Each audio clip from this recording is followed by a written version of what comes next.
ওমানে চলতি সপ্তাহে ৩ দিনের বড় ছুটি পেতে যাচ্ছেন কর্মীরা। ইতিমধ্যেই পবিত্র ঈদে মিলাদুন্নবী উপলক্ষে আগামী ২৭ আগস্ট বৃহস্পতিবার সরকারি ছুটি ঘোষণা করেছে শ্রম মন্ত্রণালয়।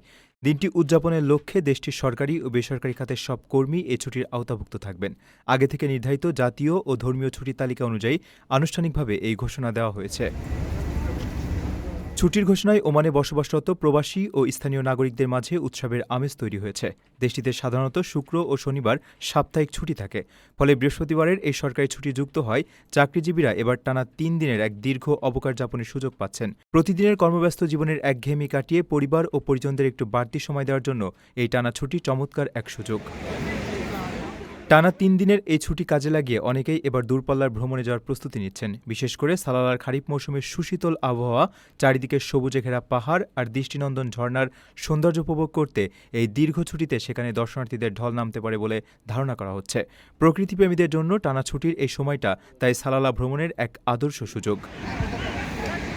প্রবাসীর সিটিতে চলছে বহুল আলোচিত ফ্রি ফ্ল্যাট অফার, অর্থাৎ আপনি যে টাকা দিয়ে এখন ফ্ল্যাট কিনবেন ৫ বছর পর সেই সম্পূর্ণ টাকা ফেরত পাবেন, আর সেই সাথে পাচ্ছেন একটি ফ্ল্যাট একদম ফ্রি।